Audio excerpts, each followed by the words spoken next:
नमस्कार मंडळी, गवारीची सुकी भाजी, गवारीची रस्सा भाजी, गवारीचा ठेचा तुम्ही बऱ्याचदा बनवला असेल, परंतु आज आपण गवारीच्या शेंगांचा अगदी आगळा वेगळा झणझणीत चटपटीत पदार्थ बनवतोय। या अगोदर तुम्ही कधीही बघितला नसेल किंवा खाल्लाही नसेल। चला तर मग वेळ न घालवता लगेचच रेसिपीला सुरुवात करूया।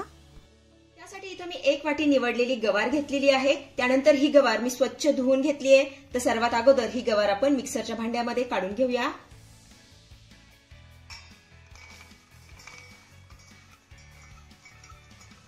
गवारीच्या शेंगा आपल्या मिक्सरच्या भांड्यामध्ये काढून झाल्या की यामध्ये आपल्याला 2 चमचे भाजलेले शेंगदाणे घालायचे।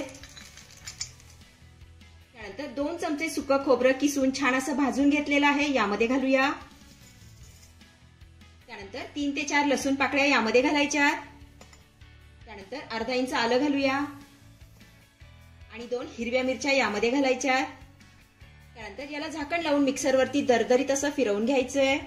तर इथे तुम्ही बघू शकता आपल्या घातलेल्या गवारीच्या शेंगा आणि यामध्ये घातलेलं सर्व साहित्य छान असं दरदरीत फिरवून झालेलं आहे। हे बघा, इतकं दरदरीत मी फिरवून घेतलेलं आहे। आपण आता हे थोड्या वेळासाठी बाजूला ठेवूया। त्यानंतर गॅसवरती मी कढई ठेवली आहे। आता यामध्ये आपण 2 चमचे तेल घालूया। तेल आपलं चांगलं गरम झालं की यामध्ये आपल्याला अर्धा चमचा मोहरी घालायची आहे। मोहरी आपली चांगली तडतडली की यामध्ये आपल्याला अर्धा चमचा जिरे घालायचे। त्यानंतर पाव चमचा हिंग घालूया। त्यानंतर कढीपत्त्याची पानं घालायची आहेत।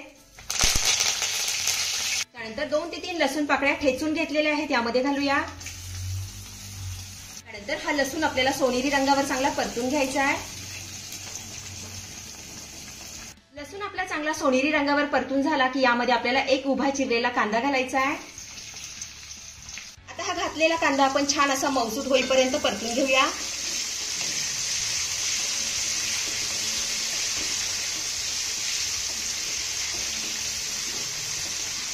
तर इथे आपला हा कांदा चांगला मऊसूत परतून झाला की यामध्ये आपल्याला 1 चिरलेला टोमॅटो घालायचा आहे। त्यानंतर हा टोमॅटो आपण चांगला मिक्स करून घेऊया।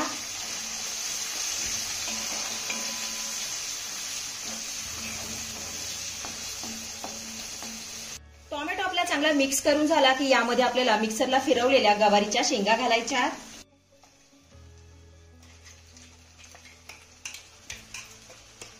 घातलेल्या शेंगा आपल्याला ह्या फोडणीमध्ये 2 ते 3 मिनिटं चांगल्या परतून घ्यायच्या।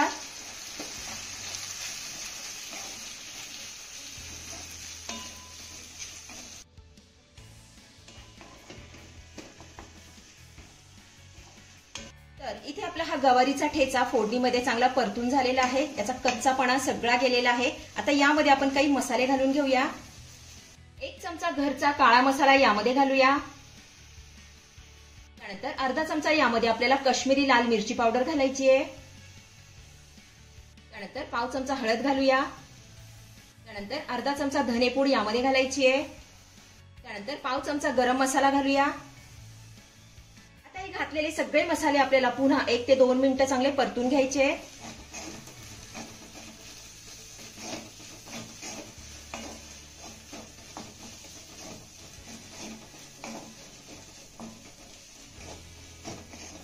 तर इथे 1 ते 2 मिनिटं झालेली आहेत आणि आपले सगळे मसाले छान असे परतून झालेले आहेत। आता यामध्ये आपल्याला पाणी घालायचं आहे। तर इथे मी छोटा अर्धा ग्लास पाणी यामध्ये घालतेय। पाणी घालून झालं की यामध्ये आपल्याला चवीपुरतं मीठ घालायचं आहे। त्यानंतर हे सर्व साहित्य आपल्याला छान असं मिक्स करून घ्यायचं आहे।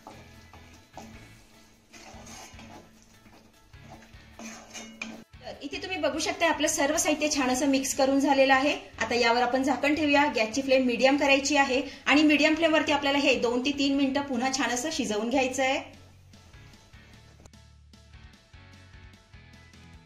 2 ते 3 मिनिटांनंतर यावरचं झाकण काढूया। त्यानंतर ही भाजी आपल्याला एकदा तळापासून चांगली हलवून घ्यायची आहे।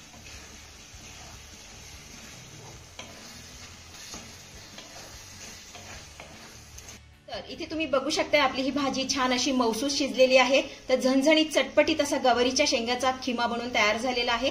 चवीला जबरदस्त लागतो। अतिशय साधी आणि सोपी रेसिपी आहे, नक्की करून बघा। आपण आता हा खिमा काढून घेऊया।